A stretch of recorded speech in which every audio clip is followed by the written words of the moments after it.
Bonjour à tous. L'île de Hainan, le Hawaï chinois, est réputée pour ses plages de sable fin et ses hôtels de luxe, mais aussi pour sa gastronomie. À plus de 2000 km à vol d'oiseau à Beijing, un restaurant propose des spécialités de cette province méridionale. Allez, suivez-moi pour en savoir plus. 欢迎光临严家海你好南凉菜。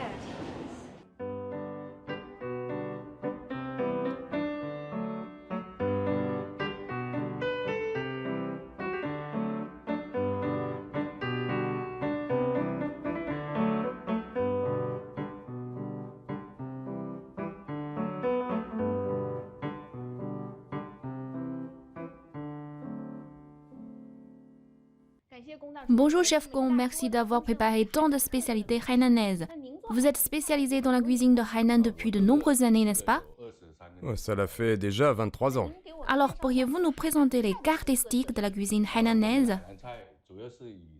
La cuisine hainanaise se caractérise principalement par sa fraîcheur, ses arômes et sa douceur. Elle met en valeur les ingrédients locaux et intègre des éléments de la culture ethnique pour créer une cuisine innovante. J'ai entendu parler pour la première fois de la cuisine de Hainan grâce au poulet de Wenchang. Je sais qu'à Lille, il y a un dicton, pas de banquet sans poulet. Ce plat est extrêmement populaire non seulement en Chine, mais aussi parmi les communautés chinoises à l'étranger. Pourriez-vous nous expliquer pourquoi le poulet de Wenchang est si apprécié? Oh, le secret du poulet de Wenchang réside principalement dans son mode d'élevage. Chaque volaille est élevée pendant plus de 180 jours. 180 jours? Oui, à Tiance, un village de Hainan, on les élève d'abord en liberté pendant 120 jours. Ils se promènent dans la forêt, se nourrissent d'insectes et de chair de coco. Cela rend leur chair plus ferme. Ensuite, ils sont mis en enclos pendant 60 jours, nourris avec du son de riz et des copeaux de coco, des aliments plus raffinés. La chair du poulet élevée ainsi développe naturellement une saveur fraîche et légèrement sucrée.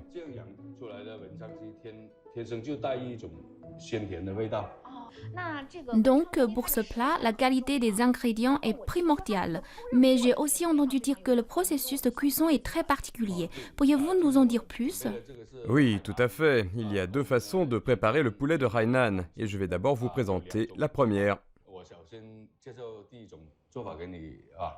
C'est le poulet bouilli nature, n'est-ce pas? Oui, c'est la méthode la plus traditionnelle. On prend deux marmites. Dans la première, remplie d'eau chaude, on utilise une technique appelée 3 immersions, 3 retraits pour débarrasser le poulet de ses impuretés et de son sang, et ainsi éliminer toute odeur désagréable. Ensuite, on plonge le poulet dans une deuxième marmite avec de l'eau préparée avec du gingembre, de l'huile d'arachide, de l'huile de sésame et du sel. On le fait cuire pendant 20 minutes. L'huile de sésame, en particulier, rend la peau du poulet plus brillante. Vous pouvez goûter. J'ai vraiment hâte. Ce poulet bouilli nature a l'air particulièrement appétissant. Je vois qu'il y a aussi plusieurs sauces à côté. Vous pouvez nous en expliquer l'usage? Nous avons ici 3 types de sauces. La première, c'est la plus traditionnelle. C'est une purée de gingembre. Ah bon? Oui, c'est du gingembre. Vous utilisez du gingembre frais, c'est ça? Exactement, c'est préparé avec du gingembre frais, de la ciboule et de l'huile d'arachide. La deuxième sauce, c'est une recette exclusive de notre établissement. Elle est faite à base de bouillon de poulet, celui qu'on a utilisé tout à l'heure pour faire bouillir le poulet, auquel on ajoute du sel, de l'ail haché, du ketchup et un peu de citron vert. Elle a un goût acidulé et légèrement piquant. La troisième, c'est une sauce de soja à l'ail. Comme la qualité de la viande est primordiale pour le poulet cuit nature, je recommande de déguster ainsi. Poulet nature pour la première bouchée, la deuxième avec la purée de gingembre, la troisième avec notre sauce spéciale maison et la quatrième avec la sauce de soja à l'ail. Vous pouvez goûter et vous verrez la différence. Même la façon de déguster est très élaborée. J'ai remarqué que pour le poulet de Wenchang, certains ne sont peut-être pas habitués au début car parfois on voit un peu de sang sortir des os. Mais en fait, c'est justement l'une de ses particularités. Oui, c'est à ce stade de cuisson que la viande est la plus tendre et la plus moelleuse. Nous le préparons vraiment comme les locaux l'aiment. C'est vrai qu'il est savoureux, tendre et la peau a de la mâche. Je vais tremper un autre morceau dans cette sauce à l'ail.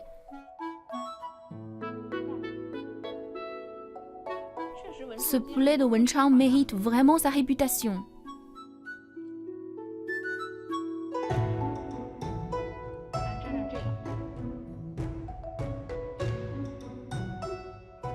La chair est incroyablement tendre et juteuse avec une peau lisse et légèrement croquante. La viande, ferme mais jamais sèche, dégage une douceur naturelle et une saveur délicate, rehaussée par une sauce qui sublime cette simplicité raffinée. C'est super bon. À côté, c'est du poulet rôti. Oui, nous avons revisité la recette traditionnelle du poulet rôti. Nous avons réduit de la noix de coco de Hainan en purée avant de l'ajouter dans la marinade pour le poulet. Cela attire davantage de jeunes.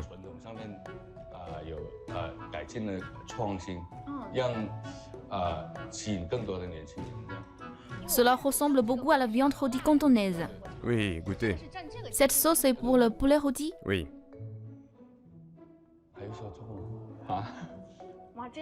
Je trouve celui-ci vraiment unique. Tout d'abord, sa peau est fine et légèrement croustillante et la couche de gras dégage un léger parfum de noix de coco.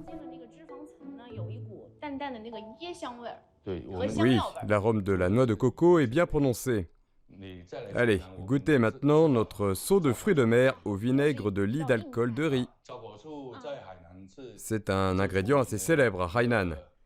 Selon la légende, il vient du bourg de Puqian à Wenchang. Les pêcheurs utilisaient de la lie d'alcool de riz pour une deuxième fermentation et petit à petit, c'est devenu une spécialité locale. Il est surtout utilisé pour assaisonner les fruits de mer. Regardez ici, on en a de toutes sortes. Les ingrédients à l'intérieur sont vraiment très variés. Oui, il y a des crevettes, des ormeaux, des calmars et aussi des boulettes de sèche. En fait, aujourd'hui, on voit un peu partout des fondus au vinaigre de lit d'alcool de riz. Oui, mais ça, c'est une évolution plus récente. À l'origine, la recette traditionnelle vient des pêcheurs. Ils rapportaient les fruits de mer et les faisaient cuire ensemble dans une même marmite. Donc c'est une méthode de cuisson très simple, très traditionnelle. Oui, allez, je vous en sers un peu. Quelle belle démonstration de la sagesse du peuple.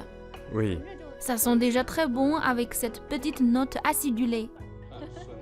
c'est à la fois acidulé et légèrement piquant. Je vais d'abord goûter un peu le bouillon. Il a bien absorbé toutes les saveurs des fruits de mer. C'est délicieux, vraiment savoureux. Et ce n'est pas trop acide, juste une légère touche d'acidité. Je vais goûter un peu les fruits de mer. Ah, il y a aussi des légumes à l'intérieur. Oui, j'y ai ajouté un peu de jeunes pousses de bambou. À base de lit issu de la fabrication traditionnelle d'alcool, le bouillon fermenté est à la fois acidulé et épicé. De plus, il a un arrière-goût légèrement sucré. Les fruits de mer tendres et savoureux s'accordent bien avec les légumes croquants, créant une harmonie de texture. C'est un plat vraiment très appétissant. C'est super bon. Moi, j'adore. Je vais vous présenter un autre plat typique de chez nous. Comme il a un côté un peu cérémonial, je vais demander à notre serveuse de vous le montrer. D'accord ? Qu'est-ce qu'il y a dans cette boîte? C'est une sorte de crevette tigre de Hainan. Ce plat s'appelle crevette tigre de Hainan cuite à la feuille de bétel sauvage. Goûtez. D'accord, cette mise en scène est vraiment impressionnante. La feuille de bétel sauvage, c'est une épice typique de Hainan.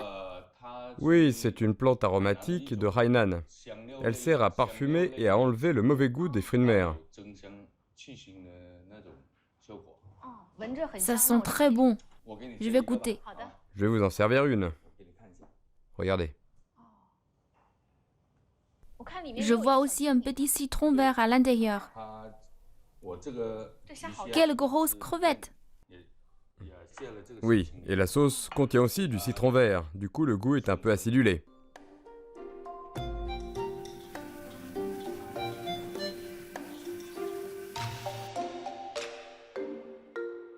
C'est un peu croustillant à l'extérieur et vraiment juteux à l'intérieur. La chair des crevettes est bien ferme, c'est succulent. Ensuite, je vais vous présenter un autre plat typique de Hainan appelé riz au panier des lits. Le riz au panier, ça a l'air très généreux avec beaucoup d'accompagnement.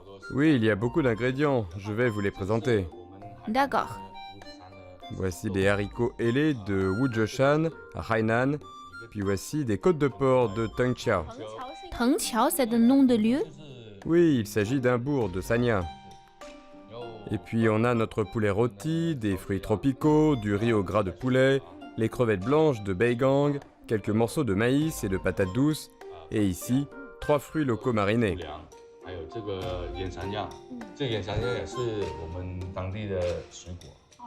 Ce sont des fruits, ça? Oui, ce sont des fruits qu'on a fait mariner. Parce que Hainan est aussi une grande région productrice de fruits. En fait, dès que ce plat est arrivé sur la table, il a vraiment attiré mon attention. Ça m'a tout de suite fait penser au banquet du pont du Yunnan. Je me demandais, ce plat est-il aussi réservé aux grandes occasions à Hainan? Oui, c'est un plat qu'on prépare surtout lors des fêtes pour accueillir des invités de marque ou pendant certaines grandes célébrations. Il symbolise aussi la réunion et le partage. Oui, voilà, c'est la culture qui l'incarne. Allez-y, goûtez. C'est de l'ail haché, cette couleur dorée. Oui, c'est de l'ail frit que j'ai préparé moi-même.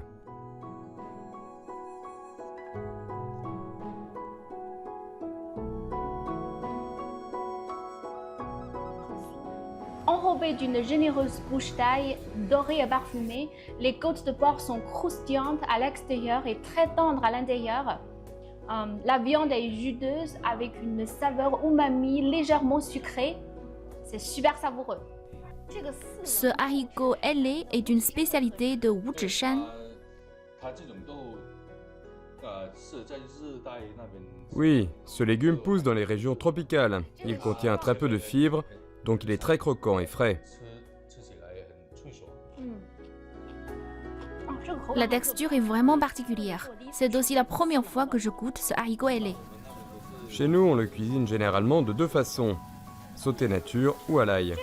Et ici, c'est la version sautée à l'ail. Oui, c'est bien la version à l'ail.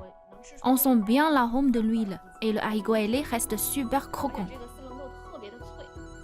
Exactement, c'est ce côté croquant qui fait tout son charme. Et pour le riz au panier, les ingrédients sont-ils toujours les mêmes? On peut changer certains ingrédients, mais le poulet, les crevettes et les côtes de porc sont obligatoires. Ce sont des éléments indispensables. Oui, chaque famille peut choisir librement d'autres ingrédients selon ses préférences. Et pour finir, goûtons à un dessert très typique de Hainan.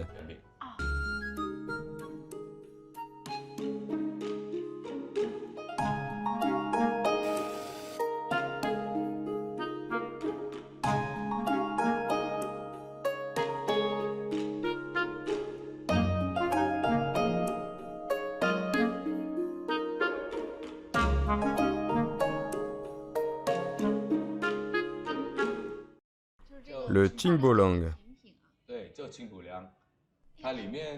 On y trouve principalement des fruits, des haricots rouges, des haricots mongo, des fruits secs, de la gelée d'herbe, des larmes de job, et le tout est arrosé d'un lait de coco préparé maison. Allez-y goûter. Il est servi dans une coque de noix de coco, c'est vraiment soigné. C'est un dessert emblématique de Hainan. On en trouve partout à Hainan, mais la composition varie légèrement d'un endroit à l'autre. C'est super rafraîchissant, avec plein de fruits, vraiment délicieux. C'est super bon. Il y a plein d'ingrédients. Imaginez un peu la riche texture que ça donne en bouche. C'est vraiment très rafraîchissant, avec un arôme très prononcé de noix de coco. J'ai l'impression d'être à Hainan rien qu'en mangeant ça. C'est un dessert parfait pour l'été. C'est super bon. Par une journée aussi chaude, un dessert comme ça, c'est juste ce qu'il faut pour se rafraîchir. Un grand merci au chef Gong pour tous ces délicieux plats aujourd'hui. J'ai aussi beaucoup appris. Merci encore. La prochaine fois, je reviendrai avec des amis. C'était un grand plaisir. Donc, notre émission d'aujourd'hui touche à sa fin. Merci de nous avoir suivis et nous vous donnons rendez-vous dans notre prochain numéro.